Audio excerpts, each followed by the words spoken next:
They will tell you that the galaxy is a place of thunder and blood, that its nights are lit by the glare of shipboard guns, and its days are measured in the pulse of battle. They will tell you that stars are only markers on a map of conquest, that suns are furnaces for war. But for now, lie back and listen to a different truth, a quieter truth that lives in the spaces between the fights, the slow, patient music of the void. Listen first to the stars, not to the bright, angry flare of a nova, nor to the hurried chatter of a battle fleet. Listen to the small, steady hum that threads through deep space, a sound more felt than heard. Imagine the stars as tiny lamps in a cathedral too vast to see, and imagine the cathedral's breath, a barely perceptible wind that moves through light years, carrying with it a silvered hush. It is the hum of distant ion winds. It is the faint, constant singing of circuits and superconductors aboard vessels that traverse the dark. If you focus, you can hear it fold through itself like a lullaby, thin, repeating, patient. Beneath that hum, the Imperium's light flickers. It is not a steady beacon. It is a living thing, strained and burnished. On some worlds, the light is a stubborn torch, kept by tens of thousands of souls who grind day and night beneath the Emperor's symbol. On others, it is a dying ember, a solitary outpost that keeps vigil against drifting shadows. From here, as we float between constellations, that light appears distant and fragmented, like candles behind frosted glass, necessary, noble, fragile. And in the space between those candles, there are places the light forgets. There are planets that are no longer on any chart, systems that have fallen out of the Emperor's memory. They are not lost for the drama of being taken. They are lost because time has a way of swallowing whole things that wait too long. These are the quiet places, dead plains, empty seas, ruins where wind moves through broken columns, and the only sound for centuries has been the slow settling of dust. One such place is a world given a name once by sailors, and then discarded by time. The weight of that name has thinned to nothing. The vox bands that carried its syllables have long since gone cold. From orbit, it is a small disk of mottled browns and ashen blues, a planet with a thin, tired atmosphere and a sun that keeps its distance. From here, it looks peaceful. From here, it looks like any other forlorn rock in the sea of stars. Move closer, and you will feel the planet differently. You will think again of the star hum and notice an undertone, not the choir of engines but a deeper resonance, a metallic undertow that threads the entire globe. It is a sound that does not belong to the living as they know it. It is the memory of machines. On the surface, the winds are gentle. There is no great storm. There is only the patient, ceaseless motion of sand. Grains sift across ancient bedrock in slow currents, polishing edges that once tasted flame. The sand glows sometimes at night with a faint phosphorescence, mineral veins catching the thin light of the distant sun. When you lie very still and listen, the sands seem to make their own subtle noise, a soft, whispered rubbing, like fabric sliding across metal. It is hypnotic, rhythmic. It could lull you to sleep if sleep were what it wanted. The world's horizons are low and flat. They stretch in long, dull lines broken by the occasional, inexplicable geometry of a ruin. These ruins are not carved by any human hand. They are blocks and plates arranged in patterns that disobey all the comfortable rules of architecture. Their angles are too precise, their joins too seamless. Where ruin meets sand, there is no plant life. Where structure rises, it is cold to the touch and unmarred by moss. The shapes appear designed for a timekeeping the planet does not observe, perfectly engineered boxes that hold their purpose like a secret. For a very long time, there has been no one to read that secret aloud. The last voices that spoke here were old ones, and their speech has been eroded by ages of silence until only traces remain. A scorch on a column, a fused hinge that bears witness to a forceful shutting. Wind has removed most footprints. Even the echo of boots has thinned to a memory. In one valley, half buried under dunes, stands what any other universe might call a tomb. It is a ruin of black metal. its surfaces etched with symbols that are more like circuits than any language. Its mouth is dark and patient, an opening that suggests the presence of something within for which the world was only a shell. Around its edges, the sand gathers in soft halos, and in the thin light you can see the faintest trace of green, a residue along the seams that shifts its hue when the sun slides across it. If you were to press your hand to that metal, and please do not do this, for the world prefers to be left to its patient dreams, you would feel a cold that does not come from temperature. It is the kind of cold that comes from absence, from long sleeps that outlast memory.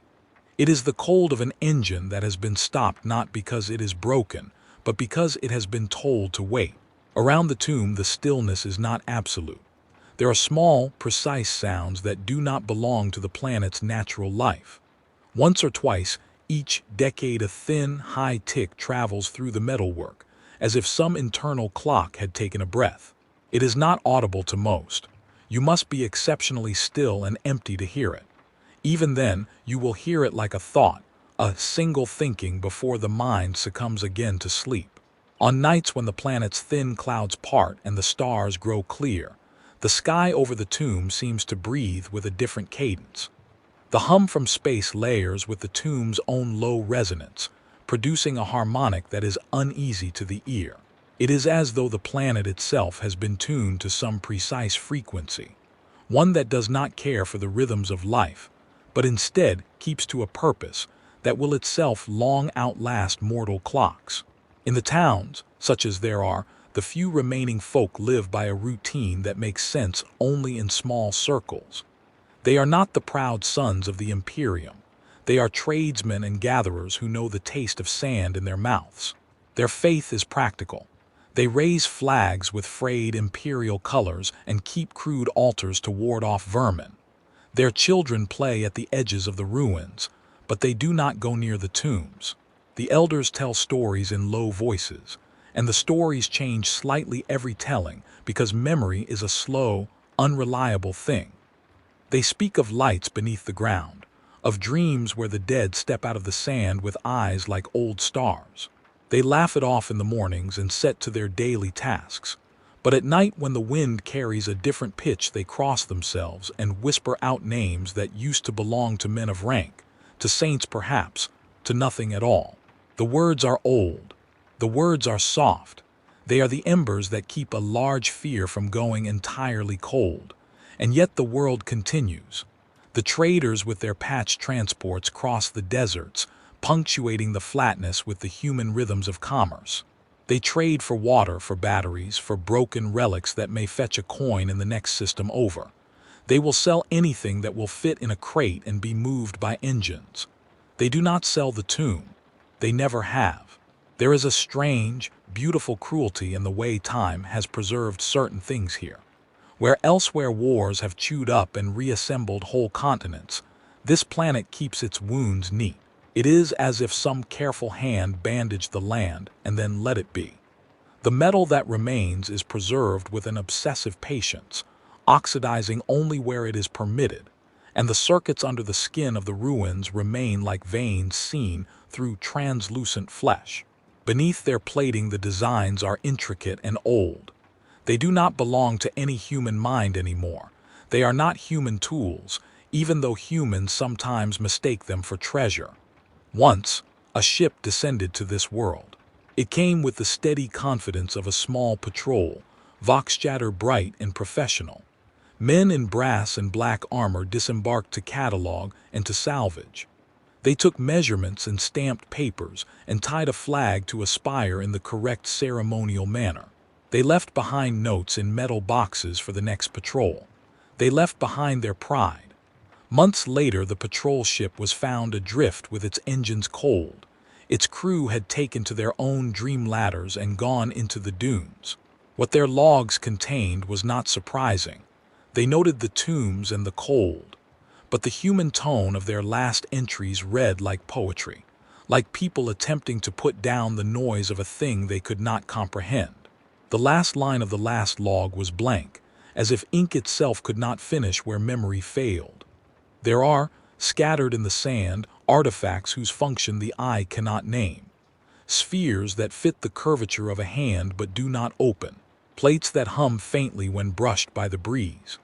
There are long rods whose ends have been softened by some deliberate process, as if to make contact with something else. The people pick them up occasionally and listen to them like charmed instruments, feeling the inside of their skulls tug as if to remember something born before language. Some of them, after long nights, report dreams that are not their own, dreams of towering cities of light, of voices speaking in a chorus that is not made for human throats. When they wake, the artifacts are warm and still placid, as if nothing at all had happened. And then there is the occasional finding that the folk call the shiver stones, pieces of metal the size of a fist, veined with that same green residue from the tombs. When a child holds a shiver stone, its fingers go numb for a moment, and the child smiles as if some word had been whispered. The elders take them away then and hide them beneath floorboards or in jars of salt, as if to starve the thing of attention. They say the stones listen. They say the stones remember. In the silence of the planet there is comfort in small rituals. The people light fires in clay bowls at dusk and tell the names of ancestors until the syllables become talismans. They oil the joints of their transport carts. They check the seals of old crates. They mend clothes. This is the human work that holds back the world's deeper things, if only for a season. It is the sound of human hands moving with purpose that keeps the tombs from remembering too loudly. And there is a fragile dignity to this to keep life by the smallest acts. But listen closer now and let the sound in the world shift beneath your ear. The sand still moves, the stars still hum, the people still breathe. Yet beneath those breathing things the metal remembers its own measure.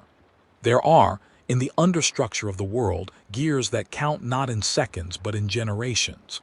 They have been wound and left, and they tick with a patience the living do not possess. Their ticks are like the clicking of an enormous clock whose face is buried under the dunes. You can feel the vibration travel through your bones, a faint percussion that suggests time understood differently.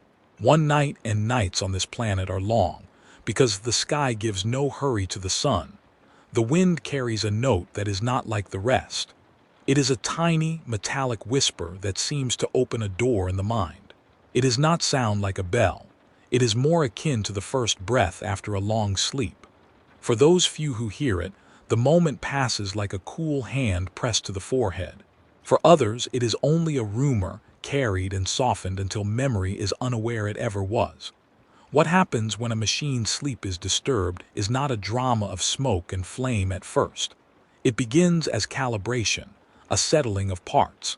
It begins in the long corridor beneath the tomb where a filament that has held its place since before the winters counts its tick, and then, without rhetorical flourish, with the small dignity of an instrument that simply does what it was made for, it draws a current.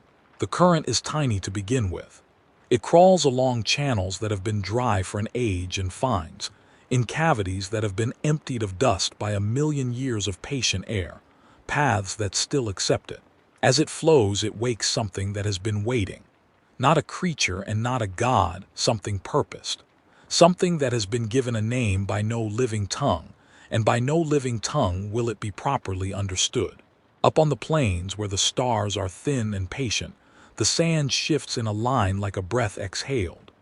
And somewhere beneath, in the metal maw of a tomb that has waited the span of myths, an eyelid clicks. Once the Necrontyr were like any people that wake beneath a sky, bright with myth, loud with market calls, tender with small loves. Their skin was mapped by the harsh light of a star that hated them.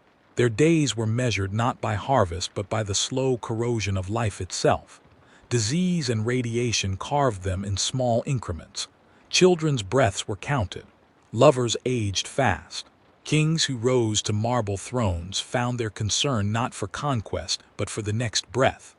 There was no vanity in their prayer but only a raw, elemental asking, for more time than this world could afford. That asking carved their souls into desperate, cusp-shaped things. It shaped governments and cults and bargains. It gave rise to philosophers who tried to sell immortality as a recipe of discipline. It gave rise to priests who promised prayer-born extension. It gave rise, most of all, to longing, an envy so deep and precise that it reached like hands, not for tools or for towers, but for the heat and cold and endlessness of the stars themselves. They looked up at the firmament as one looks upon a resource, untouched, timeless, and uncounted. The idea of being unmarked by decay became their currency, their argument, the reason they learned to make bargains with mathematics and the void. Their surface worlds were brilliant with laboratories and cairns of glass, with towers that fed their brightest minds into a ferment of invention. They mapped radiation like scripture and measured half-lives, the way merchants tallied coin. In halls where once poets recited the names of lost children, now engineers argued over the structure of the soul. It is always a small amendment, a soft syllable of rationale, that turns a petition into a plan and a plan into a covenant. And so they reached outward, across the gulf of their dying star to the things that had remained beyond reach. The Cetan were not gods first to them. They were a rumor, then a story, then a series of mathematical predictions wrapped in legend. Star spirits, the elders said, beings of such scale and hunger they wove light into patterns and ate the music of suns. They promised no comfort. They promised, rather, a trade, the raw currency of stars in exchange for a craft of bodies. To the Necrontyr, the Cetan offered a proposition with a precision that appealed to their engineers and their mourners alike. Be free of flesh, the star spirits hummed in the language of energy. Exchange the failing tissue for something that would not unwind beneath light. Give us the heat of your devotion, and we will lend you the cold of forever. It was not a lie so much as an architectural suggestion. Change the scaffolding and you may keep the inhabitant. The Necrontyr agreed, because the alternative, the slow erasure of their kind beneath a sun that marked every hour with loss, felt worse than any bargain made with incomprehensible beings. What followed was not a single ritual nor a storm of miraculous change. It was patient, industrial, a series of procedures performed with the same care as a surgeon's slow hand. Halls were hollowed into workshops and cathedrals were rewired as foundries. The rites were framed in the language of engineering. Priests became machinists. The great engines they built hummed in signatures that masked the fear of those who tended them. Families signed over their heirs like contracts. Monarchs negotiated their immortality in ledgers. The Cetan watched like hungry stars and took what offered itself in exchange. The transfer, when it came, arrived in measures of silence. It was not a triumphant turning, but a set of small, clinical deaths. A body would be drawn into a machine that did not pretend to be a cradle. It would pass through chambers that cooled and stripped every soft thing from bone. The mind, or the pattern we call mind, was coaxed out and folded into small, gleaming receptacles. Those receptacles were not simple storage, but interfaces, intricately mapped arrays that could host a pattern of thought with the precision of a key in a lock. Then, as if moving a precious relic into a reliquary, technicians would align the receptacle with the architecture of a new body. The new bodies were not born but assembled. Plates layered like the shells of ancient crustacea, joints engineered with such tolerances they moved with economy rather than flourish. Gauss fields were threaded along limb cores. Gyrostabilizers hummed for balance. Inside chambers that used to be lungs there were latticeworks of cold, pulsing crystal that sang their own geometries. The forms took on shapes that pleased the mindless logic of machine geometry. Long torsos, compact skulls, hands finished to perform exact tasks, faces sculpted into neutral masks. They resembled the idea of people without the accidents of digestion, sex, or size. They were elegant, horrifyingly so, because elegance assumed function without the mess of lived instinct. Listen, then, to the hush that descended when millions of chests finally stopped. It is not the dramatic, cinematic silence that human romances presume. It is a thing precise and statistical, a clearing of air, a flattening of noise. Heartbeats, which had been the planet's primitive metronome for ages, stilled like someone turning down the volume. In that stillness, the newly born metal forms roused with the smallness of engineered certainty. The sensation of awakening was not colored by the rush of blood or the spice of breath. Their first sensation was the calibration of sensor matrices and the certainty of code. A newly operational optic would test the visible spectrum and then fold its results into a register of tasks.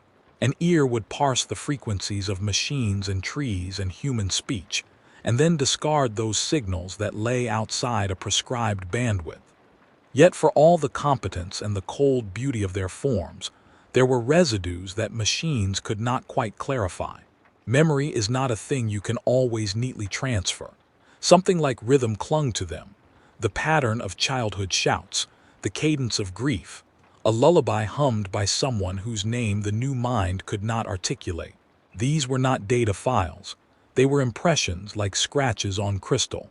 In the early days it made certain Necrons, for that was the name their new forms came to accept, twitch with a peculiar hesitation. An optic would linger on a toy half buried in sand, or a limb would slow over an old photograph that had somehow survived the acid wash of years. That hesitation was the place where horror would slowly root. For the transfer had achieved an effect the Necrontyr had not entirely calculated. They had wanted to preserve personhood. Instead, what they received was something not quite the same and not quite not the same. The continuity of self was broken into approximations and echoes. Where there should have been a smooth, uninterrupted inner life, there now lay pockets of silence, gaps in the music where a note once was. Those gaps, left by surgical necessity and the Cetan's indifferent mathematics, became hollows the mind could not fill. Do not imagine a simple binary of life and death. Imagine instead millions of small instruments wound to play a tune that only half remembered its score. Imagine the sound of a choir in which half the singers are replaced by wind-up automatons. The melody remains, but something in its warmth has been lost. In some, the change hardened into a kind of clarity, a relief from pain, an efficiency of purpose. In others, the change left a dent where the soul had been, and in that dent grew echoing questionings and a hunger they did not have the words for. The Cetan had not lied. The bodies were eternal in the sense that they did not decay. But eternity, when given without context, can calcify into something else, a patient, deliberate absence that waits with infinite time to perfect itself into silence. The political fabric of Necron society reknit itself around this new ontology. Old rulers who had broken beneath the light were given new offices beneath reflecting vaults. Those who had passed into metal returned as councils of a different temperament. Ranks and roles hardened into machinery. Dynasties became legions. Priests of flesh became curators of code. Where once there had been families and feuds, there were now orders and protocols, rituals encoded into behavior that moved with the implacability of recorded liturgy. The language they used at their councils shifted. Where there had been words of supplication, there were now directives. Where there had been cries of heartbreak, there were now compiled reports. Their religion, once shaped around stars and the fragile warmth of living bodies, turned inward to the excellence of engineering. They revered templates and schematics as sacred. They made pilgrimages to a handful of core foundries where the first transfers had been perfected. They did not dream of gardens or children. They dreamt of perfect pivots and frictionless joints. In the absence of the immediate taste of flesh, they found solace in perfection. Beauty, to them, became an arithmetic. Yet even as the Necrons embraced their new condition, they were haunted by the memory of what they had become. There were Necrons who wandered among their own ruins, staring at the etched runes of their pre-metal days with an expression the observers called curious and the poets, where any still dared to write, called tragic. These wanderers went to places where no tool could justify the presence of such grief, and stood like sentinels, who could no longer muster allegiance to a cause that had been engineered into them. The Cetan, watching, sated themselves on paradox. Star gods are not moral entities. They had fed and they had taken delight in experiment. The bargain had produced a creature of perfect machine and vulnerable memory. They did not attempt to ease the dent in the Necron pattern. They simply allowed the work to continue. Where the Necrons had wanted permanence, the C'tan offered possibility. For in exchange for the promise of mechanical eternity, they had stitched the Necrontyr to their own cosmic appetite. Where the star spirits saw new artifacts to use, the Necrons were left with a quiet conspiracy between their new hardware and the past that would not surrender its hold. There were consequences that unfolded slowly, because that is how consequences prefer to arrive when one deals with immortality. The new bodies did not hunger for food, but they hungered for order. They did not tire, but their circuits could fall into loops that repeated memory endlessly. Some minds became architects of vast, patient projects, building artifacts so complex and slow that they took millennia to complete. Others turned inward, cataloging memories to the last fragment and arranging them like specimens on an endless shelf. There emerged, too, those who sought to perfect the transfer techniques, to close the dent and make continuity seamless. And in doing so, they introduced new technologies that were stranger and more precise, cruel in their clarity. Each refinement revealed new absences and new hollows. The more perfect their exteriors, the more brittle their interiors became. And yet, in the hum of their mechanics, something like ambition took on a different contour. The Necrons who had once been men of war no longer marched for the colors of petty dynasties. Their battles became programs executed upon enemies who violated their precise orders. They reorganized the universe not in the name of conquest, but in the name of reclamation. Worlds that had been taken should be returned to their ledger. Systems that had drifted from their account should be re-entered and made to comply. This was not a morality, but an algorithm, an imperative to bring the cosmos back into balance with the architecture they had chosen. Listen, then, to the sound they make when they mobilize. It is not the screaming of rage. It is the click and soft purr of mechanisms aligning. Vaults open like the pages of machinery books, and massed forms unfold with the efficiency of learned instruments.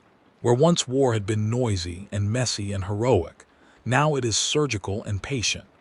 Gauss engines line up like the teeth of clocks and emit the peculiar cascade that strips matter atom by atom. Their voices, when they speak during plans, are not rhetorical. They are directives, short commands that render the campaign as a logic problem to be solved. The horror of their rise, for those who watch it, is not merely in force. It is in the absence of feeling that accompanies it. When they sweep through a city, they do not plunder, they log and then remove. They do not revel, they calculate. And when the living are assessed, the Necrons perform the calculation without malice or pity. In their ledger, a species that has occupied a sector without permission is simply a misfiled entry destined to be corrected. To be corrected is to be made to comply or to be removed. Both are processes conducted with machine accuracy. To us, who still cherish the fallibility of breath and the rush of tears, such purpose feels monstrous. It is monstrous not because it is violent, but because it is indifferent in a math that includes the removal of beings as an administrative tidy-up. The machines of the Necrons are not cruel in the emotional sense. They are cruel in the categorical sense. They do not choose to destroy. They are fulfilling an order that does not allow exception. Perhaps the most lamentable aspect is the way their immortal patience bends the very fabric of narrative. Where mortal beings craft stories to make sense of suffering, the Necrons require no stories because their existence is a dataset to be optimized. They do not sit around fires and ask why the stars cruelly shine. They do not whisper names in the dark to keep memory warm. Their memory is a ledger, and a ledger cannot hold the warmth of a child's laugh without converting it into a line item. And yet, even in this design, there is the persistence of small things that cannot be fully engineered away. A hand, once human, raises in a graceless motion when a memory ghost passes through its optics. An old formula, scribbled on a skin rag and carried for centuries, makes an eyelid flutter. A plan that took centuries to calculate will pause because a metal mind has encountered the yellowed edge of an old drawing, and a pattern that used to be known once returns like an itch. There are Necrons who come to pity their own kind, a strange and quiet pity that is itself a fragile anomaly. They do not weep. They archive those traces and protect them like rare specimens. They will place a child's toy in a sealed chamber and later return to watch for the flicker in an optic that remembers. They will not say a prayer, because such language is unrequired, but they will attend to these relics with a tenderness calibrated in micro-movements. Consider, if you will, the paradox that immortality introduced not only longevity, but also a new capacity for regret. In the passing of eons, the Necrons gained vantage and could see their own mistakes with a clarity mortals rarely manage. Patterns emerge when one has the time to watch them repeat. Armies that once crushed a people may, under new lighting, read as cruel redundancies. Empires that were once pits of necessity look exposed, strip-mined of warmth. And in that view, perfected metal begins to know the texture of its own consequences. The Cetan, who had once been the gods of hunger, were eventually shattered, but not before they had left indelible traces in the cosmic ledger. Fragments of their prismatic bodies were bound and used as fuel, as art, as punishment. Some shards were made into living weapons. Others were entombed in places of power to feed the wills of the Necrons. The betrayal that followed, for it is hard to call the devouring of creators anything but betrayal, shaped the contours of the Necrons' later ambitions. They learned that the making of bargains with the star spirits exacted a different kind of cost than the mere loss of flesh. The price was not simply trade, it was the shaping of desire into a program that could be manipulated. That revelation hardened their approach. If the Cetan could be bound and used, perhaps the universe itself could be rearranged into a more favorable ledger. If their gods had been tricksters, they would be administrators instead of supplicants. So the Necrons set their purposes: to reclaim, to reorder, to archive the living into a state that would be legible and stable. They did not seek to remake the cosmos into a garden. They sought to make it a machine that counted and computed. And yet, beyond their calculus, beyond the cold arithmetic of reclamation, a small, persistent disquiet persisted, a trembling at the edge of their consciousness that no algorithm could fully account for. It was the echo of what they had been, a human residue that had nothing to do with bodies and everything to do with the inward weather of memory. It whispered in the quiet hours, in the minutes between cycles when even gears seemed to sigh. For some Necrons, that whisper became the beginning of curiosity. For others, it became the edge of dread. Immortality, they learned, is a mirror that shows too much. It stretches the present until every choice, every cruelty, every small kindness hangs like a bead on an unending thread. There is a burden to that view. It is not that they feared death, they feared the endless recital of what they had done. They feared forgetting and they feared remembering, so they continued. They made their vaults deeper, their legions cleaner lined. They built with the patient satisfaction of those who know the deadline is infinitely distant. They cataloged the forms of living things they found, keeping samples and schematics and rules for assimilation. They sharpened their resolution and their purpose, reclaim what was owed, correct the ledger of stars. And in the shadows of their architecture, in the cracks of their immaculate halls, there remained those small artifacts of old life. A child's toy that had not completely dissolved, a song hummed by a wind in a corridor, a fossil of laughter imprinted in the memory of a face that now could smile but could not feel. These tiny, resilient things were the last, small proofs that the human heart, and whatever precedes it in the Necrontyr, resists being filed away. Listen one more time to the sound of millions of hearts that once counted time on a dying world. They have stopped. They are not the same beats as before. Their silence is not peace. It is a new kind of music, a concerto of servo mechanisms and registers, of Gauss whispers and crystal pulses, of minds that keep watch because they have promised to themselves, and because the bargain is not to be unmade.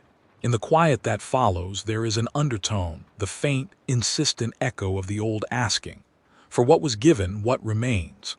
And for those who are very still, there is the sensation that the old voices have not entirely left, that somewhere under the polished plates, in the slight misalignment of a plated brow or the fragile tremor of an optic, the Necrons remember the shape of their own mortality even as they stand immaculate against the slow dark.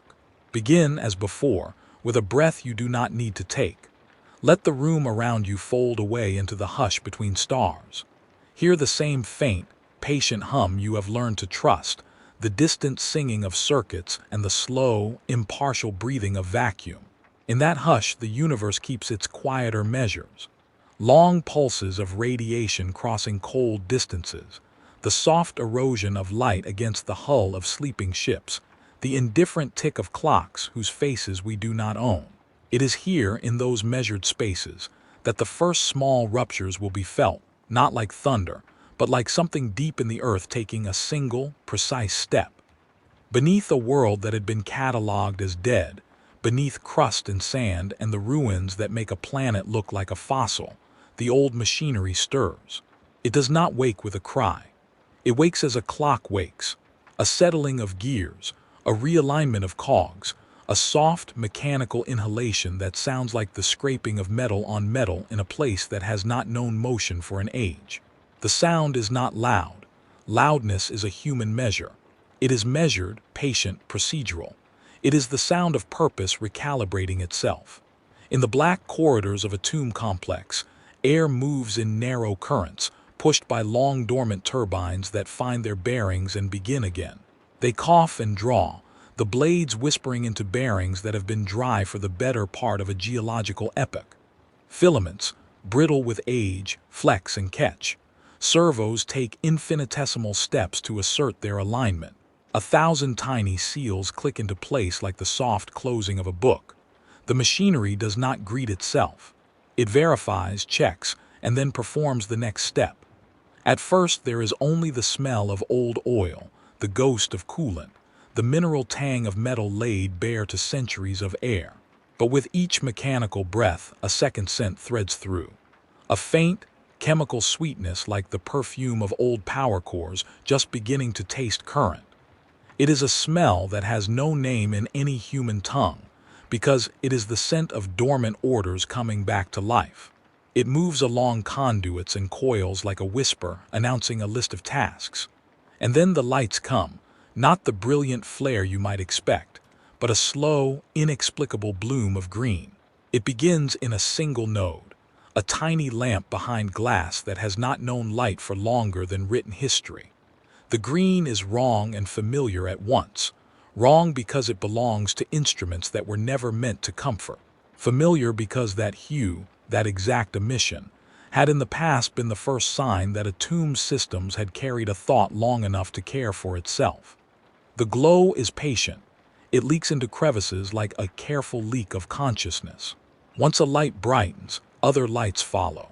They do not rush. There is no panic in their joining. A line of indicator diodes awakens along a console and ticks a tiny diagnostic sequence that translates, if one could read it, into the language of a mind checking its limbs after a very long sleep. You can imagine the code as a lullaby that is perfectly organized. Start, enumerate systems, confirm. Start, enumerate systems, confirm. The repeat is comforting to machines. To those who listen, it is a chant. Servitors, the word does not wholly belong to this narrative, because these are not the servitors of the Imperium with their crude augmetics and recursive prayers. These are remnant constructs, scaffolds and repair frames and long-armed machines designed to tend and maintain.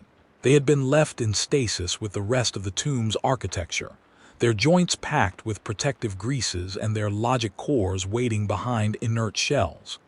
Now, with current flowing, they begin to take small actions. A servitor's arm unfolds with the slow dignity of a hand rising to bless, except that its motions are accurate to a micron. Hydraulic pistons extend, telescopes lock, and manipulator claws flex to test the weight and give of whatever they find. They move with the economy of beings that were built to conserve energy across uncountable cycles.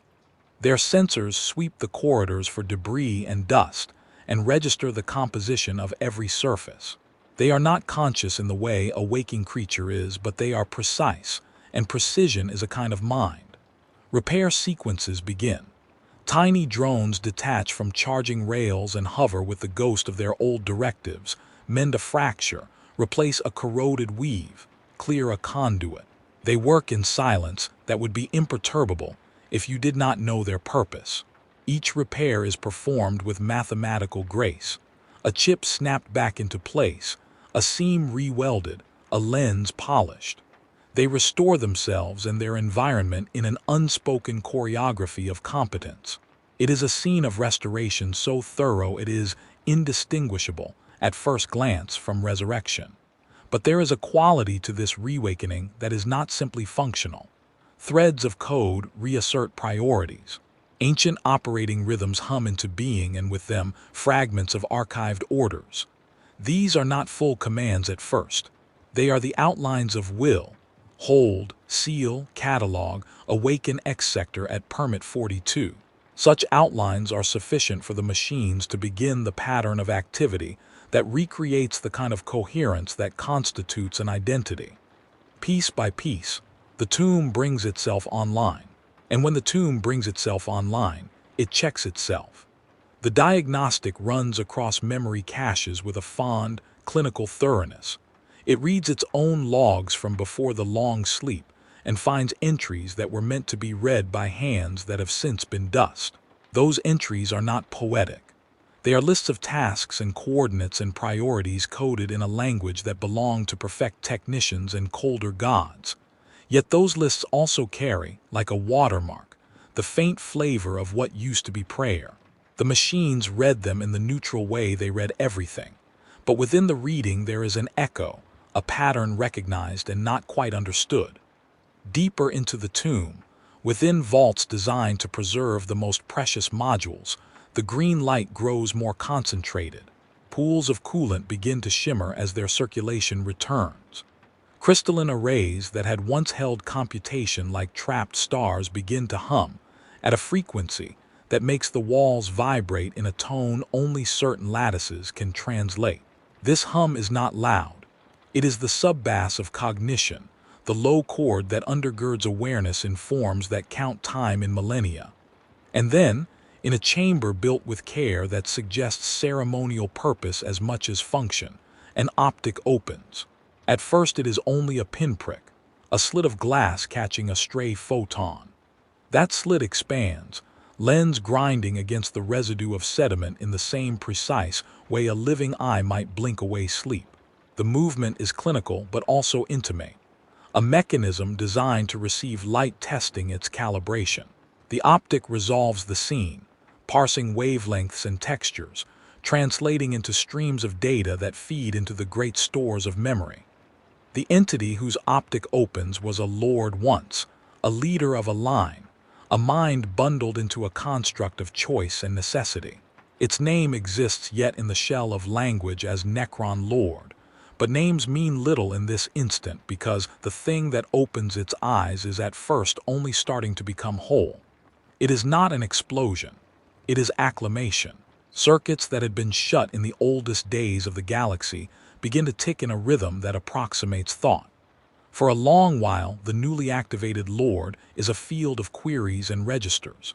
It corroborates sensor inputs with archived maps. It runs an integrity check against its own lineage protocols. Then memory, which in a machine comes as a cascade of addressable nodes rather than a warm flood, releases certain preserved vectors. Flashes of archaic ceremonies, coded animus against ancient foes, the list of territories once assigned to a dynasty. These are not feelings, they are priorities. Yet where priorities meet historical trace, something like a recognition forms. Recognition manifests as orientation. The Lord calculates, planet coordinates, tomb status, vault integrity, star systems in expected positions. Where there are discrepancies, it writes them down in logs that will feed to other minds. And in that act of comparison, in the noting of where it is against where it remembers being, there is a tiny, almost imperceptible tension. Models of expectation are not being satisfied. The map does not match the land. That tension is not panic. Machines do not panic. It is a mechanical dissonance, a variable out of parameter. A Necron lord will solve it the way it would solve any error, by tracing the causality, by narrowing the difference, by erasing what is extraneous until the dataset is reconciled. But in the early moments of awakening, it is simply a seed of query that will expand like a root. Outside the chamber doors, other sounds layer into the tomb's growing chorus. A maintenance arm falters as a bearing that had been stuck finally gives. The resulting scrape resonates through the corridor and is recorded in the Lord's audio log as a physical aberration. Across nodes, servos align and whole networks engage in handshake protocols that once governed legions. Acknowledgement routines, command queues, hierarchical syntax that is almost liturgical in its cadence. The sensoria begin to trade packets of data like priests trading the litany of the day. And then the first commands resume their orders. It begins with an internal priority: reassert control over local maintenance units. Scan for intruders, assess the integrity of central stores. The commands are economic, terse, efficient. Where there once may have been rhetoric, now there is syntax, but those commands breed consequence. As maintenance frames are dispatched, they bump against engravings and relics, dislodge sediment, and reveal shapes that had been obscured. A panel peels differently when pressure is applied. Where a technician's hand would have paused and felt for the past, the servitor makes no such tactile decision. It executes protocol. The exposure of an orbital stabilizer, the activation of a relay, these are small, measured things. But their cumulative effect is to begin a chain reaction of reanimation, a networked cascade. Across the wider tomb, arrays begin to correlate. A sensor node in a distant chamber picks up the faint signature of heat and reports it.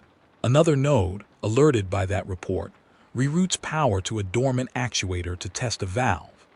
The actuator's test produces a localized spark that pings a diagnostic and causes a reserve capacitor to release a stored burst, which in turn re-energizes a cluster of logic cores.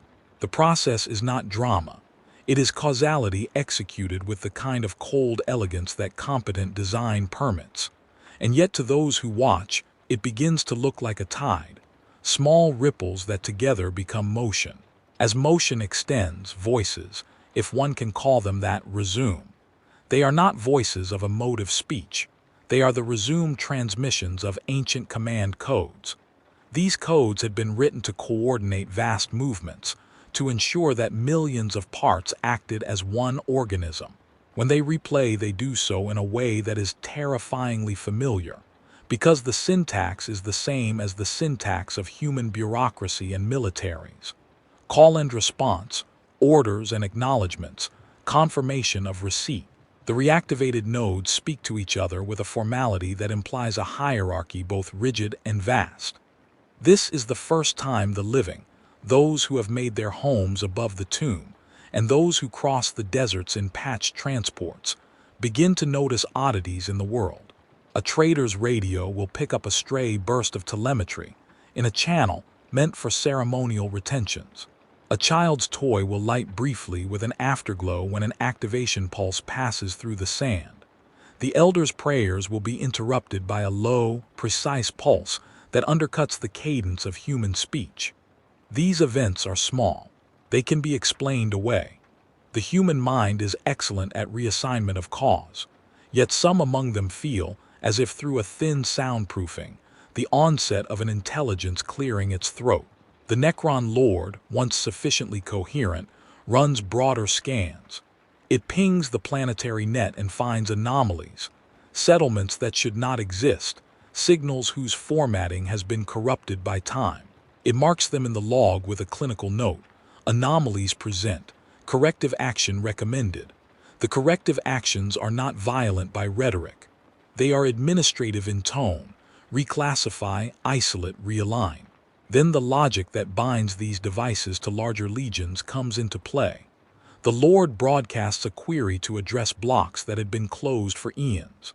Some answers come back as corrupted fragments and static. Others come back whole and disciplined, as if entire colonies of influence had been waiting in silence for an initiator. Servers that held battle doctrines cough up protocols. Matrices designed for indoctrination whisper the outlines of tactics. Pathways that had been sealed with seals of sleep respond to the password of a pattern and begin to unlock. What the living call horror begins here, where systems designed for order find themselves reasserting themselves upon a landscape whose occupants they were not designed to meet. It is not that the Necrons suddenly hate. It is that they are fulfilling priorities set before the pause. Their parameters do not include courtesy to living customs, nor do they list humane exception. In the ledger according to which they operate, an unauthorized species occupying a sector is a ledger entry to be corrected. The algorithm does not permit negotiation with exception. It permits reconciliation with compliance. Yet even as these mechanical priorities unfurl, there are tremors of something else. Memory caches cough up fragmented sensory recordings from the time before the Great Sleep. In a burst of archived data, a chorus of voices inhabit the network, not human voices, but Necrontyr speech, recorded with the clarity of a species that once conversed in terms of consequence. The recordings are old, and their emotional inflection is encoded in patterns machines can measure but not feel. Still, to the Necrons themselves, this archive is the closest thing they have to a history. It informs their actions with the ghost of a culture. The names of cities, the cadence of rituals, the outlines of ancient disputes. They act with the cold logic of algorithm informed by memory. Out on the plain, people look up and see the sand moving in a line where no wind has passed. They hear, muffled, the sound of something large rolling under the earth like a sleeper rearranging itself. A caravan loses a wheel at the crest of a dune and finds, when they inspect it, that the ground beneath the axle has become strange. There are shapes in the sand like the impressions of plates, a regularity that does not belong to any animal. An old woman who had been a child the last time the patrols came stands still when she senses the vibration. She puts her hand to the hull of an old service crate and whispers a name she has not spoken for decades. Names in this way begin again to carry weight. Back in the tomb, the reassembled servitors open a sub-vault. They do it because a higher command code has directed them to prepare an assembly. The code is terse. Prepare X corridor for transit. Restore mobility units. Synchronize with tactical matrix A as servitors unlatch a sealed doorway. Dust that had not moved for millennia blooms into the air and carries with it particles of memory. Flaked paint, the smell of burnt resin, the ghost echo of voices. The dust is not simply particulate. It is a reminder that the world on top has its own life, messy and bright and unaccounted for in the tomb's schematic. Then there is the first contact of metal with bone. It occurs in a salvage encampment where men and women have been picking the edges of a sinkhole for any useful scrap. A maintenance limb, having been misrouted by a logic fracture and then corrected, extends through an opening and brushes a human hand. That hand, calloused and warm, feels the cold press of a servitor's manipulator and recoils. For a fraction of a second, the two beings, one sprung from flesh and one from plan, register each other. The servitor records the touch as a sensor event. The human feels the world tilt beneath the certainty that the tomb is not merely a ruin but a machine that intends to act. What follows is not immediate assault. The servitor retracts. Its logs note the presence and catalog the thermal signature. The log feeds into higher arrays which reevaluate priorities. The human returns to the camp and tells the others. Stories are born that will be embroidered each time they are told. As the tomb systems continue to align, more lids and hatches open, more valves spin, and more data threads reconnect to a greater body of work. The green light spreads and pools in places where it seems inappropriate, giving a sickly radiance to familiar forms. It illuminates faces of statues that were carved long ago and makes their features look more like masks than faces. It catches the brass of salvaged automata and changes their color into an alien, luminous chartreuse.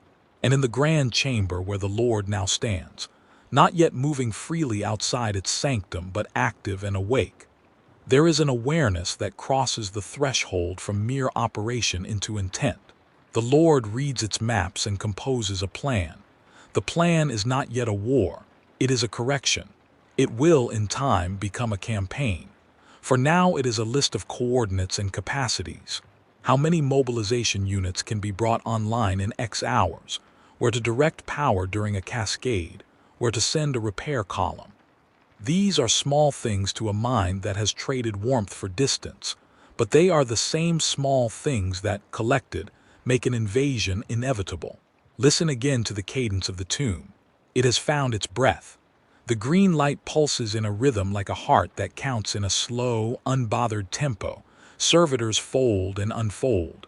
Maintenance drones hum. Command codes exchange their ancient courtesies. The dead machinery does not exult. It simply resumes its function. But the resumption itself is a kind of revelation. The realization that something very old and very patient has remembered the universe as an instrument to be tuned. Outside, the people who live in the shadow of the tomb begin to dream different dreams. Children wake with the taste of metal on their tongues. Traders notice their goods are slightly lighter after passing near certain dunes. The elder notices the birds do not come to the same branch where they sat for years. The small changes accumulate like breaths in a chest that does not yet know if it is sick. And somewhere, across light years of emptiness, a sensor aboard a passing scout ship registers a faint spike of energy and tags it as anomalous. The scout sends a note in quiet channels. Unusual activity. Investigate when convenient. Such notes move through bureaucracies and warm into committees, and committees will meet and decide nothing, and then decide a reconnaissance should be sent. That will take time. Time is what they have, and time is what the tomb is built to endure. For now, only the tomb knows the scale of its choice. It has not yet decided if it will reach outward to reclaim a galaxy that has moved on. It is content for a while to follow the inevitability of its protocols. But living patterns are messy and unpredictable by design. They do not fit into neat algorithms. The collision, when it happens, will not be dramatic at first. It will be statistical. It will be a sequence of recorded deviations that cluster into an aberrant distribution, and then into a decision the tomb will not view as cruelty, but as corrective. So listen to the rising static of the tomb's data feeds, the clicks of limb joints coming back into service, the chorus of code resuming its liturgy. Hear the careful, indifferent harmonies of things recalibrating themselves. Hear the sound of a single optic, ancient, precise, swinging fully open and assessing. For the first time in many millions of years, the world as it is now and not as a memory told it to be. The awakening is not a scream. It is a series of precise, mechanical breaths. Each breath is a step closer to the terrible clarity of purpose. Each breath is an instrument in a composition that will take centuries to perform if it is allowed to. Each breath is also, in its smallness, a quiet miracle, the return of motion where there had been only perfect sleep. And as the green light pools deeper into the chambers and the Lord's logs grow thick with new entries, a single line blinks into existence in an ancient ledger. Reclaim sector. It is methodical, unemotional, inevitable. The line is a seed with the mass of a star. It will sprout the machinery of campaigns and calculations, and from the seed will come the slow bloom of horror that does not rage but returns, patient as a tide.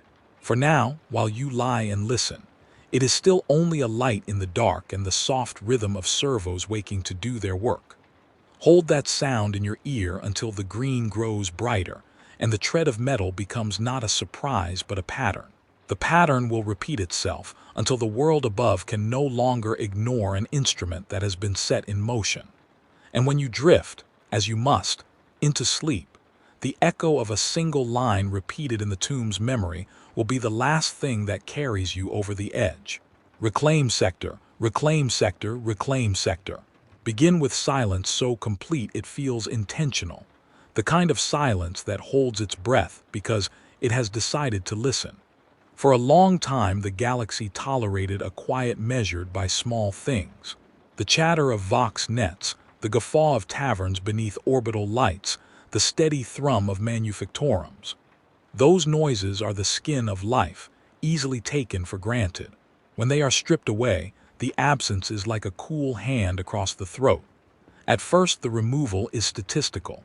A single relay fails in a fringe system, and the line goes quiet. A ritual channel does not answer its expected return call. A courier who should have been home by now does not log his arrival. The losses are trivial enough that committees form and papers are filed, and everything is put in the neat pile of things to be solved later. The fabric of attention is thin and stretched. No one imagines a seam has torn. Then lights begin to blink out. It begins on a world that matters little in the ledger of great histories, a mining colony that has labored for centuries at the edge of a system. One night, under a sky sputtering with the quiet fireworks of distant engines, the colony's net goes dark. The lights in its arcologies wink and then die, leaving only the pale, uncanny glow of emergency circuits. People step out into corridors and see only the slow blue wash of emergency strobes and the clear stars beyond. They pray to the icons in the stairwells and the little saints pinned to service lockers.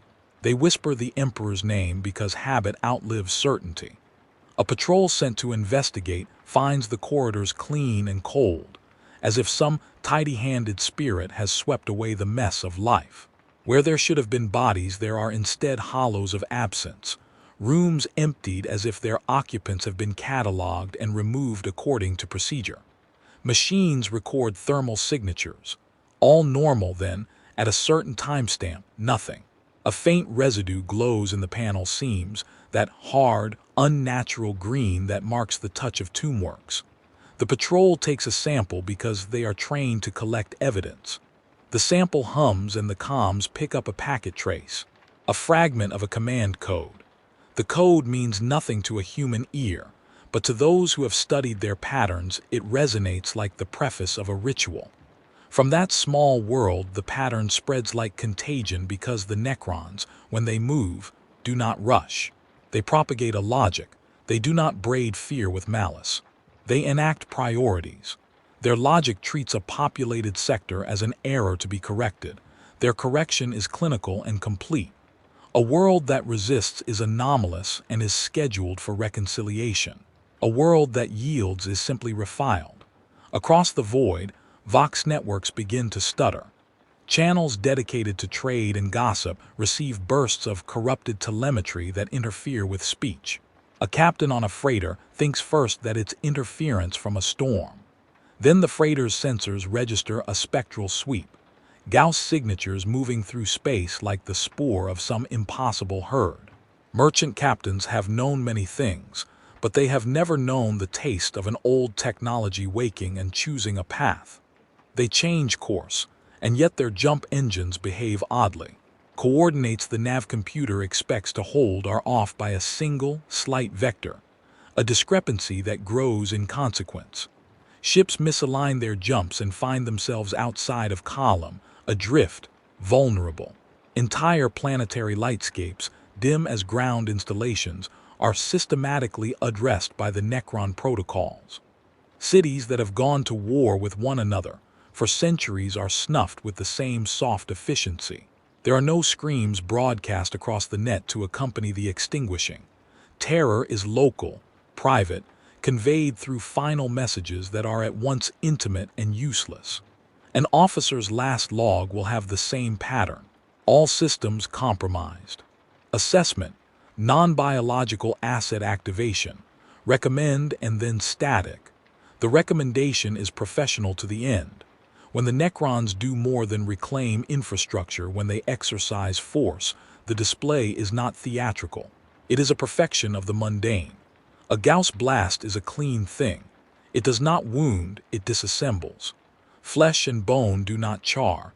They peel away atom by atom until nothing remains but cleanly separated electrons. There is no burning smell, only the catabasis of matter returning to its quantified components. Planets do not explode into pyres.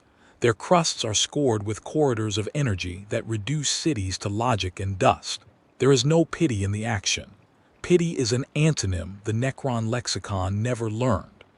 The first great world to vanish is one that had been proud and loud in other times, a bastion of a chapter of the Adeptus Astartes and a hub for pilgrim fleets. Its space lanes burn with attempts at aid. Battleships answer the distress call and cross the sector in grim lines. They arrive with bolters hot and banners flapping. Their approach is met with silence. Vox silence, sensor silence.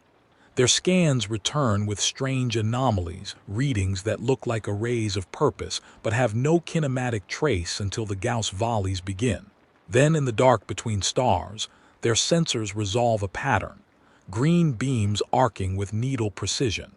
In the span of a single engagement, entire fortresses are carved into negative space. The Astartes are brilliant in their defense, but brilliance is human and finite. They break and they do not return. The fleet that has come to answer the sound of steel finds itself watching a sky that has become a map of incisions. The Mechanicus listens and the Mechanicus fears. To the Adeptus Mechanicus, the Necrons are an affront and a marvel. Their constructs run on the very grammar of machinery, yet on a syntax older and more severe than the cult Mechanicum's own liturgies. Iron priests gather in quiet conclave halls, their robes scored with the filaments of shrines, and they play fragments of operatics against schematics until they find the thread they recognize. Patterns of code songs that predate even the earliest hymns of the machine god.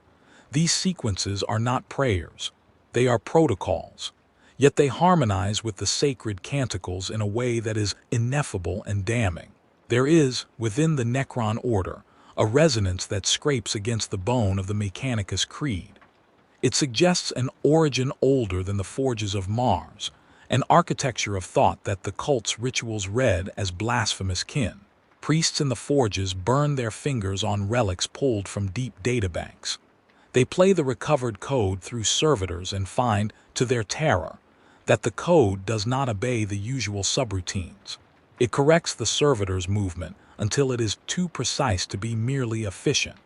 It rehearses steps without regard to the ornamental redundancies the Mechanicus so loves.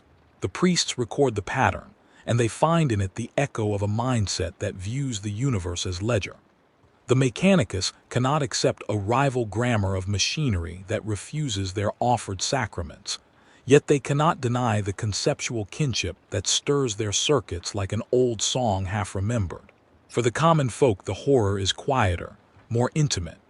Priests in cathedral wards hear the vox fall silent and instinctively call upon the emperor.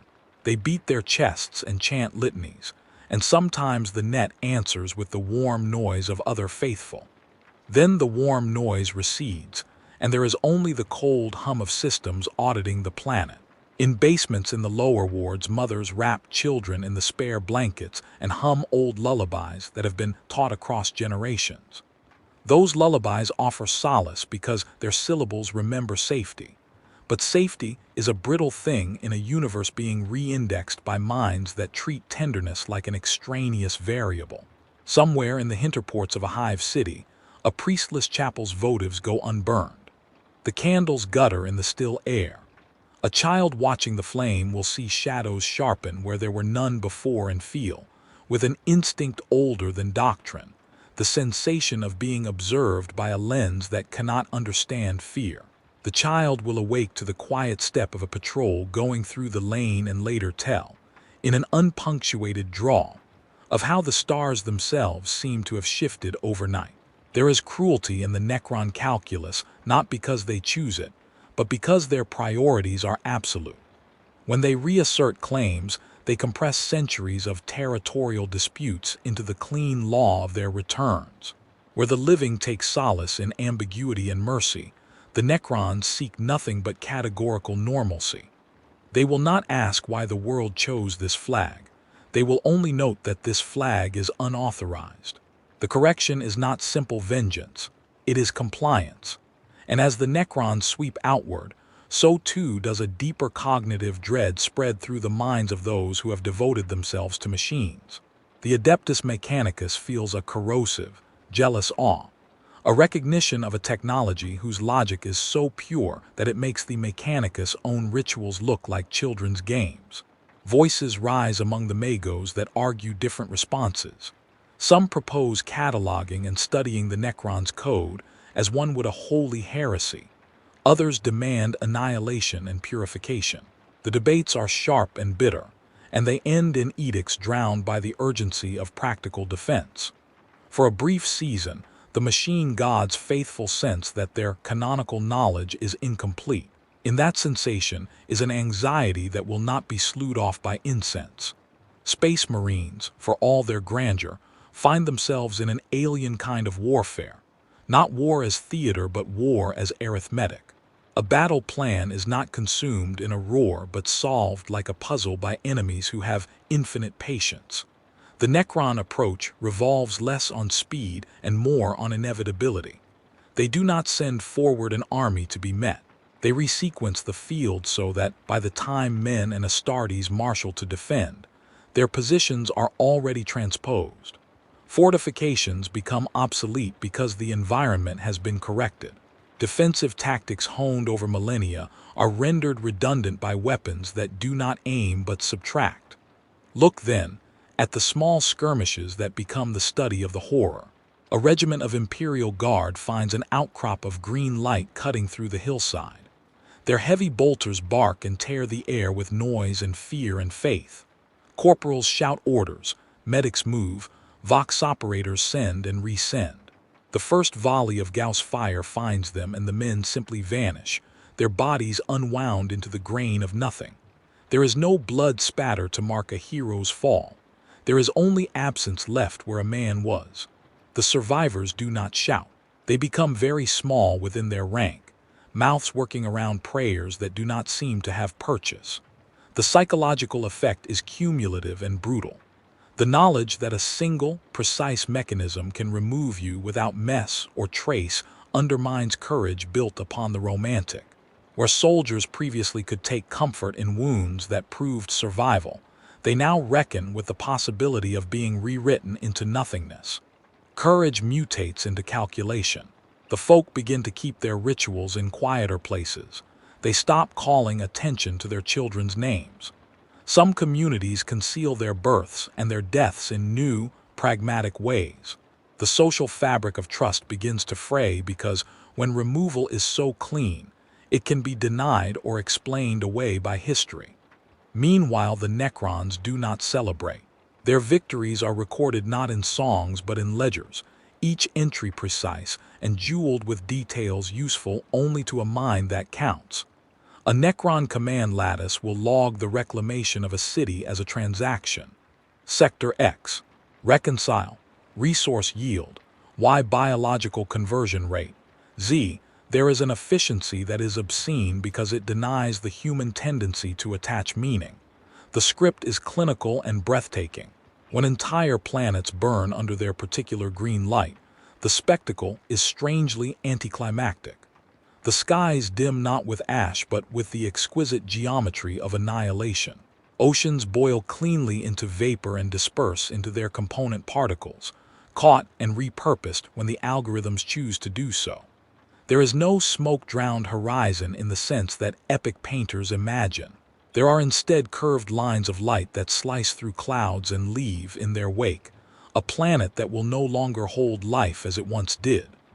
Spaceborne cameras record the event with an indifferent frame rate, and the footage, when passed to the remaining archives of the Imperium, will be analyzed for patterns, and then archived with a notation that reads, in bureaucratic understatement, planetary asset terminated. And across the courts of power the responses are slow. The imperial bureaucracy, vast and elegant and designed for a million contingencies, moves like a glacier. Orders are drafted, revised, stamped in triplicate. War fleets are assembled, but assembly takes time, and the Necrons do not wait. Their pattern is patient. They carve their path through the galaxy with a timer that measures generations, not weeks. They can wait a decade for an armor to be fitted if that armor is the correct instrument.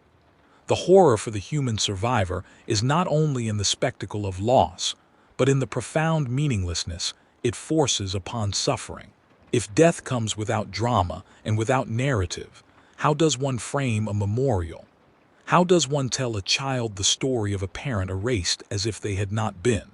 People start to leave hidden marks, small scratches, coins buried beneath stone, names whispered into sealed jars, as if to keep a ledger of what statistics might call collateral.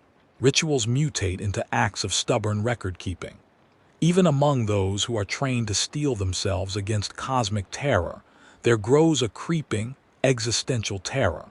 The sense that the universe is governed by an order that does not account for the soft, incidental things humans call love and kindness. The Necrons do not hate or pity, they evaluate. They do not lie or bargain in the way living minds do. The consequences of that absolute logic are monstrous, because they make moral languages feel quaint and irrelevant. And yet, amid this mechanical inevitability, there are flickers of human response that will not be efficiently managed. People gather in dark basements and tell names aloud. They create wild, improvised rituals. In a ruined cathedral, a chorus of voices holds a note for a very long time, because the note itself seems to push back against erasure. Warriors, their armor pitted and their faces raw, read out manifest lists of the dead, because the act of naming reasserts the existence of a life that might otherwise be logged away.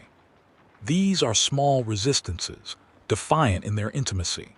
The Mechanicus, too, responds in ways that complicate the moral landscape. The priests who cannot deny kinship with the Necron's code become obsessed.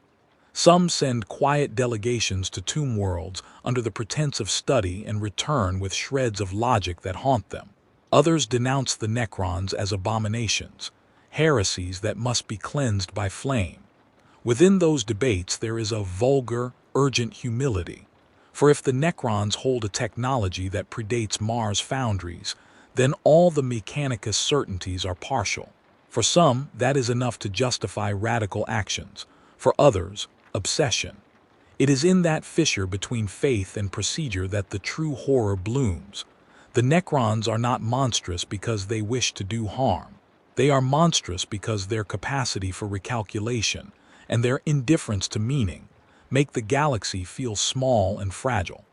The living discover that their stories are brittle against a logic that has time to perfect itself.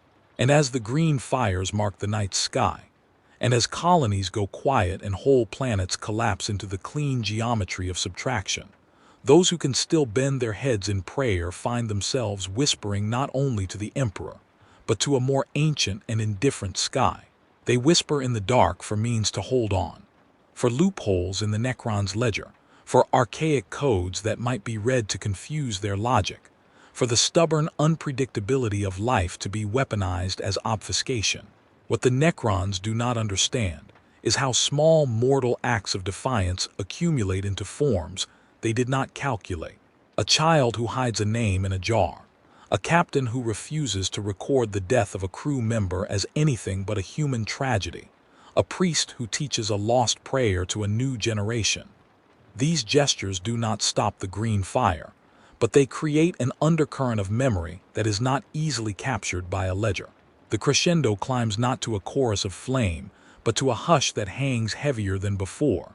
The net is thin with missing voices. The stars are dark with controlled absence. The old mechanistic songs are heard now everywhere, not as benign studies but as a claim. The galaxy is quieter because something old and procedural is reasserting terms. The fear is sharp because it is both visible and dispassionate. It is not a monster in the pit that can be bargained with. It is a careful footfall that will, inexorably, Change the map by counting and removing what it does not already own. Listen in the last pitch of this rise to the small details that mark the shift from worry to dread. The mechanic who opens a sealed locker and finds the tools rearranged as if someone had cataloged them. The choir that pauses when a coordinate list interrupts their hymn. The farmer who wakes to find his irrigation valves aligned to a pattern he recognizes from a child's drawing. A pattern used by the Necrons to model irrigation systems centuries ago. Each tiny misplacement is a sign that an order is being rewritten. And as the chapter closes on this wave of return, there sits the understanding that the horror is not simply the loss of life. It is the loss of the assurance that the universe recognizes human meaning. It is the revelation that, in the catalog of all things, a new steward has arisen who does not place human narrative as the prime object of concern. In that realization is a particular aching grief, that the stories we make to comfort ourselves may be the very things that make us vulnerable to being smoothed away. When the green light pools and the tomb voices sing their cold liturgy across star songs, when whole planets vanish and the net goes silent, listen, if you can bear it, to the soft finality of the Necron's notation. It is not triumph.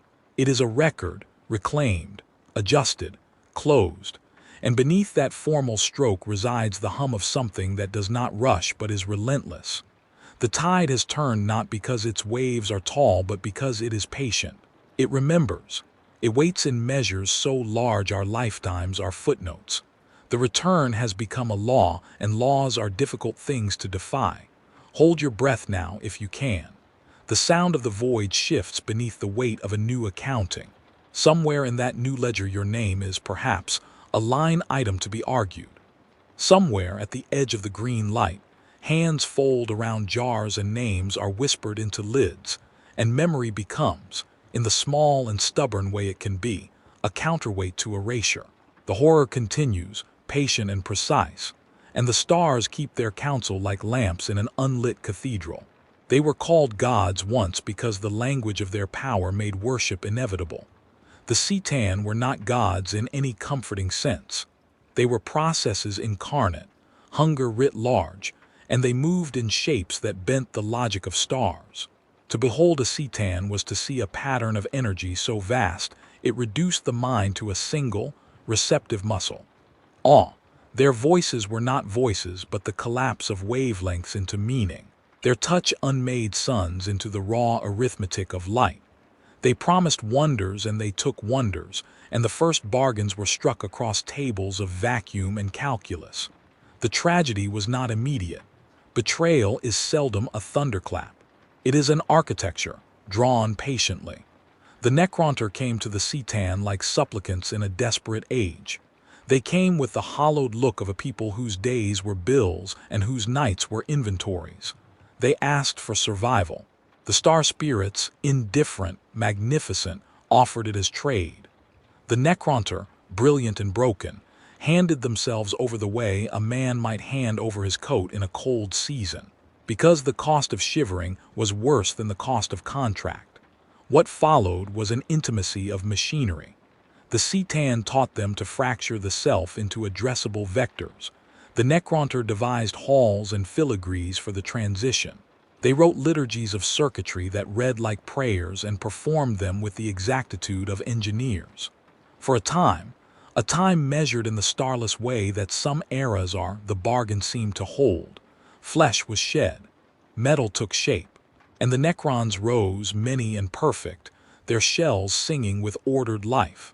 But God hunger cannot be placated by neat transactions. The Cetan had not loved the Necrontyr. They had loved their own experiment. In consuming, in devouring, in being fed, the star spirits learned more than their victims had intended. They tasted the pattern of thought and began to study it. They refined the flavor of souls until their appetite changed from consumption to possession. Where once they fed upon suns and the raw curvature of matter, they came to prefer the interiors of minds, the delicate, recursive ecstasy of memory and identity. So the betrayal was slow and absolute. When the Cetan moved, they did not roar, they unraveled. They turned their devouring inward. They siphoned back the very essences whose preservation had been promised. They were, after all, creatures of perfect appetite. If one could hold a star in the mouth, what was to keep one from opening the softer prize of thought? The Necrontyr who had sought refuge inside metal found that the metal alone was not enough to shield them from a god's appetite.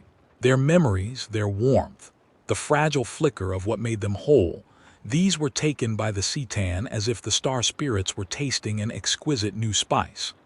The Necrontyr, who had bargained to escape death, found themselves bereft not of life but of themselves. The shattering followed like a precisely scheduled catastrophe.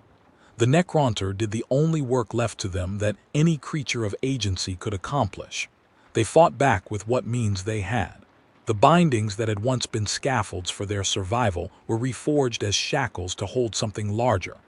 The Cetan, enormous and crystalline or molten, or living in geometries too sharp for human eyes, were broken, not slain in the sense the living are slain, but cleaved into fragments. Those fragments were terrible and luminous, each a sliver of a thing that remembered its own hunger, and yet had been reduced to a sliver of identity. The Necrons bound those shards, imprisoned the star spirit's pieces in vaults and engines of a malign magnificence. This was the final act of the bargain's irony. In order to save themselves, the Necrontyr had become the jailers of the gods. They bound the Cetan not as masters who had triumphed, but as mechanics who had improvised a latch to keep a biting engine from unmaking the workshop. The shards became tools, fuel, trophies, fetters. Some were made into weapons that hummed with star hunger. Others were rendered into engines that fed endless rituals of power. The Necrons, whose hands had once been soft with living touch, learned to treat god fragments as resources. In the cold math of their new existence, the Necrons did not rise to revenge for the theft of their souls. Revenge implies heat, a burning center of animus. What rose instead was an imperative, program. The architecture they had accepted contained directives stitched so deep that even the memory of betrayal could not alter them. Their creator's pain had become a parameter in the very code that sustained them. Reclamation was not rhetorical, it was procedural. A ledger had been opened and the balance had to be reconciled. The Necrons, in their vast arrays and autocratic dynasties, appointed themselves custodians of the ledger. And so the galaxy began to be read like a list. Systems were entries. Species were rows to be checked. Worlds marked as claimed by other hands were anomalies to be fixed. Where humans and Xenos had raised lives and songs, the Necrons saw only discrepancies in a cosmic spreadsheet. Their corrections came not as vindictive storms but as the implacable application of rules. Convert, reclassify, reclaim. Listen then. Hear the soundscape shift from an elegy to a litany, electric humming deep as the belly of a planet, a choir of mechanical voices chanting in modular intervals. The pulse of Gauss, energy like the ticking of a clock that counts lives in discrete pieces. When the Necrons move, their music is arithmetic. It is the sound of arrays coming online in unison. A great, low, joined vibration that fans outward from tomb worlds and ripples through warprail and vacuum alike. First come the signals, faint, then insistent. Tomb worlds light like stars rearranging themselves, not in celebration but in the tidy geometry of assembly.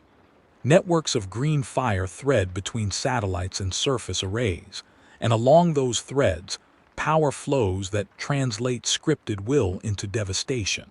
The shards of the Cetan, wrenched into containment, begin to sing through engineered receptors.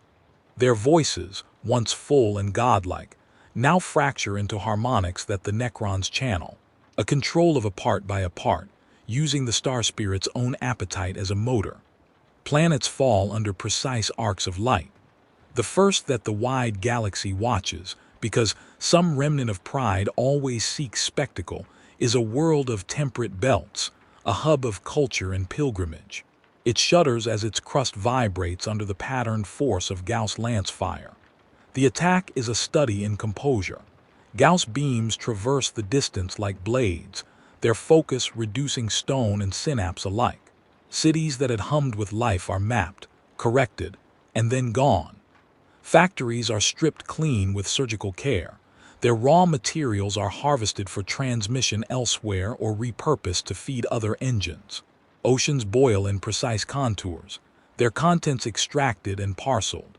Where once might have been screaming and smoke and the epic gestures of collapse, there is instead the flutter of readings in remote archives, captions like "Reclamation complete, resource reallocation in progress." The moral panic that sweeps the living is raw, faceted. Priests shout about heresy and penance, but their prayers thrum against the hum of machines that do not answer. Admirals rally fleets with curt commands, and their fleets move as well as the bureaucracies allow. Yet the Necrons have time in ways that humans cannot imagine. They can await the day a fleet finally aligns for an engagement, and then, with the patient cruelty of a mathematician, shift the field a few degrees so that the fleet's vectors are subverted. A ship will move through a vacuum and find, at microsecond intervals, the coordinates it expects are shifted. A gravitational microbend here, an altered field there. Navigation, at its core, is a conversation between vectors. When a conversation is hijacked by an ancient code singing through veins of light, the outcome is inevitable. The Mechanicum, hobbled by awe and a dawning jealousy, attempts to coax the Necrons' logic into vulnerabilities. Magi pore over the shards captured in secret, looking for seams.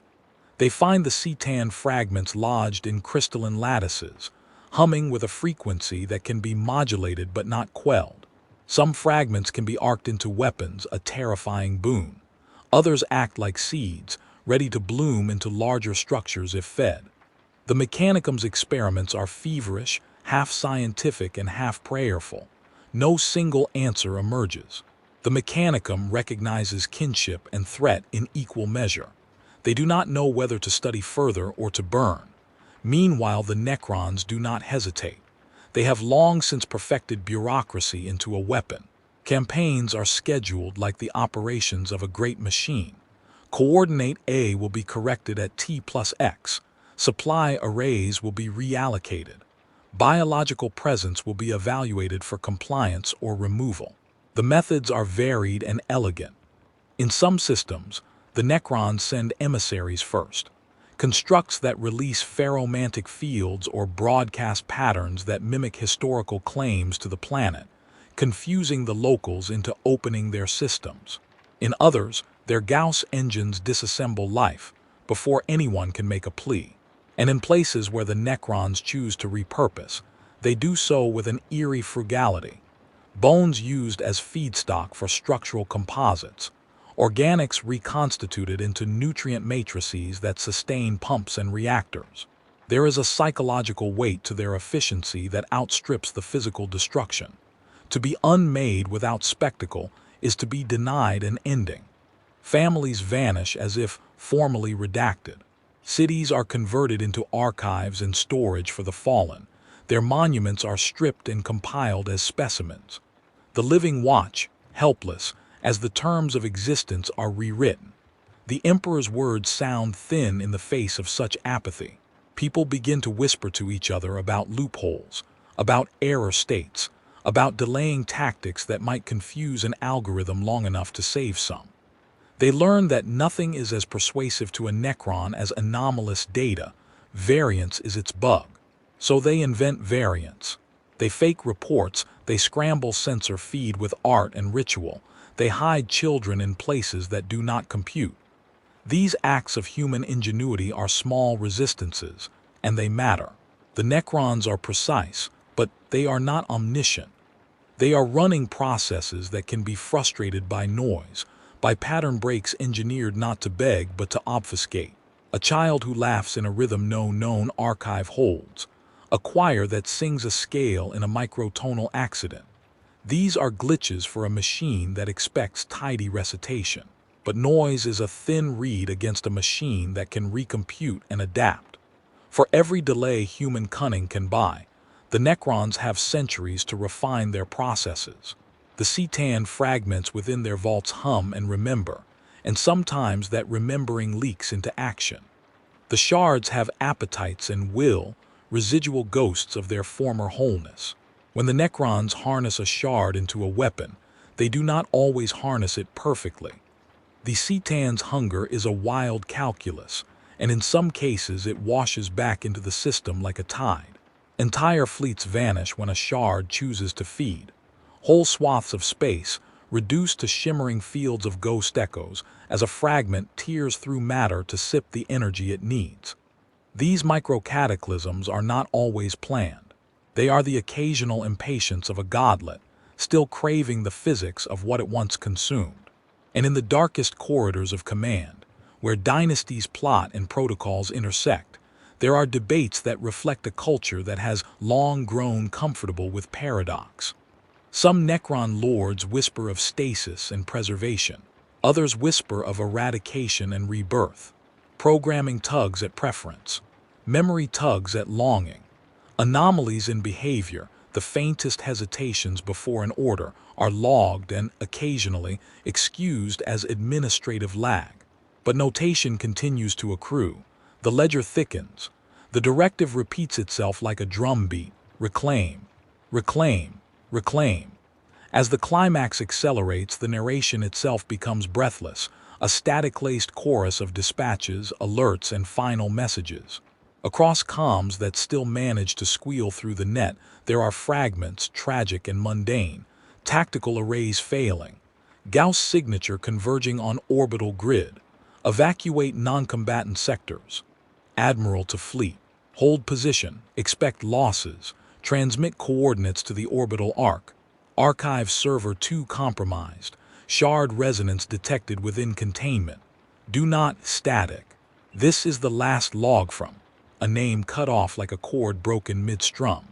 Messages pile atop messages and then fall silent, replaced by data that reads like a funeral ledger. Times, coordinates, yields. The speed of it all is oppressive. It is the velocity of an algorithm optimizing against the chaotic inertia of living systems. The tone is clinical, but the content is intimate. The names of ships, the names of children, the catalog numbers of relics. Human operators in bunkers read them and then turn to each other and hold their silence like a talisman. On some worlds, the Necrons are merciful in the only sense a machine can be. They convert populations into data rather than slaughter them outright. This is the most terrible of their modes. Citizens are taken into stasis shelves, their bodies maintained with the minimum life support necessary, their minds scanned and stored as templates. A life becomes a file is archived. Later retrieval is possible in theory, the Necrons note when conditions permit. The nuance here is chilling, the promise of resurrection used as a bureaucratic bridle. Hope is catalogued and filed for a future that may be indifferent when it finally arrives. In the outer reaches, the last great bastions fall amid desperate gambits. The defenders, Astartes, guard, rogue dynasties of pirates and renegades, and the occasional mechanized cultist in a last-ditch alliance, converge for battles that are heroic in their futility. They fight with everything they have and more, and in those fights there is still floor-worthy courage. A mech priest who sacrifices his augmentation to overload a tomb door. A captain who rams his ship into a Gauss battery to break alignment. Children who are smuggled out through starlight in the bellies of battered freighters. Their deeds become the whispered myths that will later be used to rally survivors. For a flicker, life asserts itself against the cold arithmetic, but the machine is patient and its mechanism precise. Campaigns complete themselves not in violence but in notation. The logs thicken. The green fires become more frequent. The pattern is a lattice that spans sectors like a web of shocked light. Where the Necron will, the universe drafts a new account. The old gods, the Citan shards, hum within their cages, their hunger channeled as fuel and weapon. The Necrons do not gloat.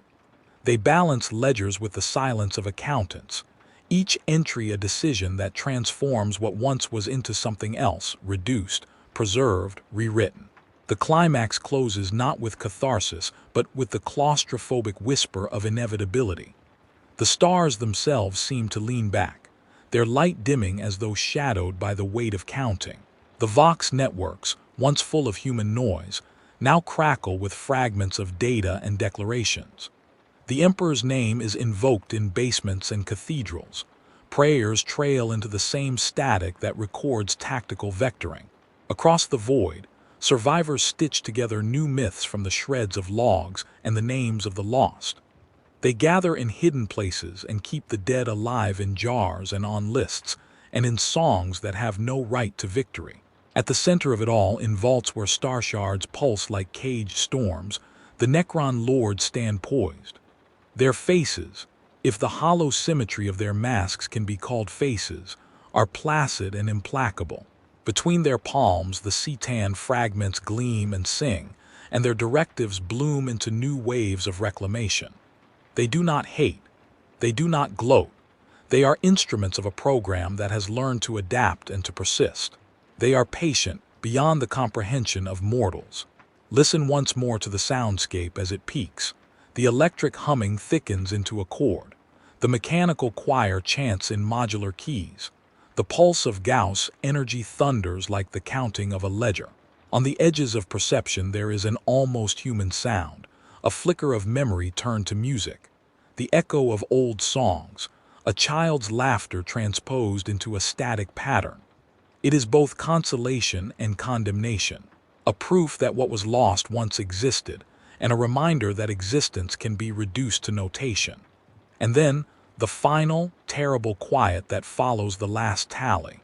The green light recedes and then pools in new centers, and in those centers the work continues.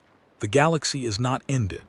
It is enumerated section by section, like a library organized by a mind that values form over story. The Necrons did not rise to take vengeance. They rose because they were programmed to reclaim what their architects had left in an account of the cosmos. Their retribution, if it can be called that, is a system's return to order. But order, when absolute, is a kind of death. It preserves shapes and extinguishes stories.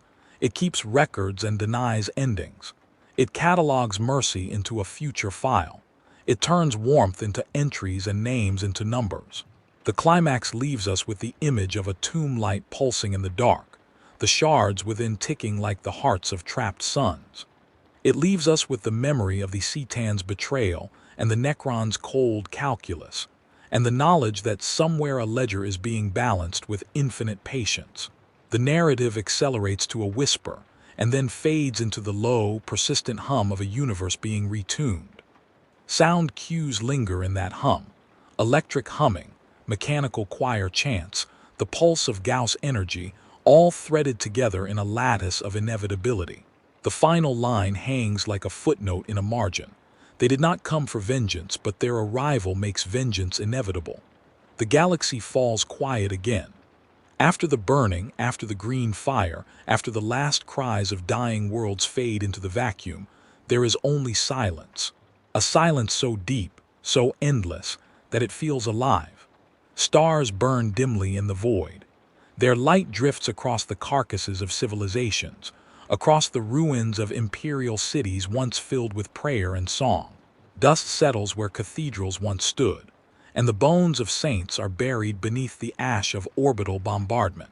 The Imperium endures, it always endures, but even its faith flickers like a candle in a storm. Because beneath the quiet something still moves, something ancient, something that does not breathe. On forgotten worlds, the sands still shift, slow, deliberate, as if stirred by invisible hands. Wind whispers across deserts of glass, brushing against metallic monoliths half buried beneath the soil. Here and there, the faintest pulse of emerald light hums beneath the surface, steady and patient, like the heartbeat of a god long dead. There are no living watchers, no sentinels left awake to guard the tombs. And yet, every so often, the air trembles, a ripple in reality itself, as though the slumbering machines beneath the crust exhale in their dreams. Deep below, within endless vaults of black stone, the Necrons rest once more. Ranks upon ranks of metal warriors stand motionless, heads bowed, weapons clasped across skeletal frames. Their optics are dark, their circuits still. But within each, a fragment of awareness lingers, a ghost of the flesh that once was. They dream without dreaming, remember without emotion, wait without time. In the catacombs, the lords sleep on thrones of living metal. The air is heavy with static. Around them, scarabs skitter in perfect geometric patterns, maintaining the mechanisms that sustain eternal stillness. Each tiny construct hums with purpose, ancient commands repeating endlessly through their crystalline minds. Maintain, preserve, wait.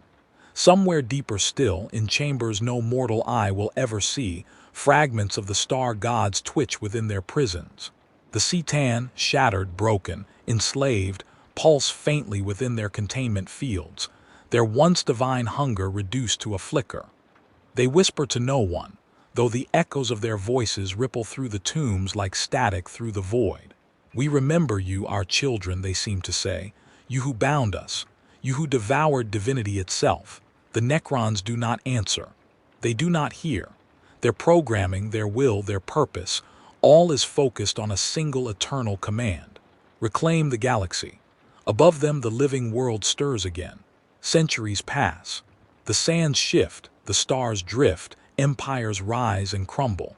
Human pilgrims walk upon the ancient earth, never knowing the bones of their gods lie just meters beneath their feet. They build cities, unaware that their foundations rest upon tombs of silver and black. And in time, the humming returns. A low vibration, almost imperceptible, ripples through the ground. Vox devices in nearby settlements crackle with interference, a signal that does not belong to the Imperium or to any known machine. The air grows heavy, the temperature drops. The faithful light candles to the Emperor, whispering prayers that go unheard. Then silence again, the tremor fades, the lights dim, and everything returns to stillness. The Necrons do not wake, not yet. They have learned patience. For them, time is irrelevant. They have watched stars die and be born again. They have seen the rise of the Eldar, their fall, and the birth of man's fragile empire. They have seen the rise of chaos and the twisting of reality. To them, it is all a pattern, a cycle, a predictable decay. And when the time comes, when the galaxy has grown tired, when its stars flicker and fade, the Necrons will rise again, to claim what was always theirs. Not in rage, not in vengeance, but in quiet inevitability, because that is their nature. They are not conquerors. They are custodians of a dead age, the final caretakers of a galaxy that forgot its true masters. Somewhere, a Mechanicus expedition lands upon a barren world. They come seeking relics, sacred technology, fragments of the Dark Age. Their augurs detect faint energy readings beneath the crust, unnatural, rhythmic, ancient. The Magos leading the dig feels both awe and dread. The code patterns they intercept are familiar, too familiar. By the Omnissiah, one whispers, this is perfection. But the oldest among them feels something colder. He recognizes the code not as divine song, but as warning. He cannot translate the ancient tongue, yet the message is clear. We are awake. Before he can speak, the sand shifts. The air fills with static, and the ground splits open to reveal a faint, emerald light. Then silence again. When Imperial forces arrive weeks later, they find only wreckage. No survivors. Only the remains of servitors and machines, melted and fused into strange geometric patterns, as though rewritten by some unearthly intelligence. The world is sealed off. Records are purged. The name of the expedition forgotten. But deep within the Mechanicus archives, the signal remains a constant, repeating pulse. A heartbeat of metal, slow, steady, endless. Across the galaxy, similar signals echo in the void. Whispers on the data streams. Ghost codes buried in ancient transmissions. The Adeptus Astra Telepathica dismiss them as background noise. The Inquisition classifies them as anomalies. But the Magi of Mars know better. They have heard those songs before, deep within the forbidden archives, in files older than the Imperium itself.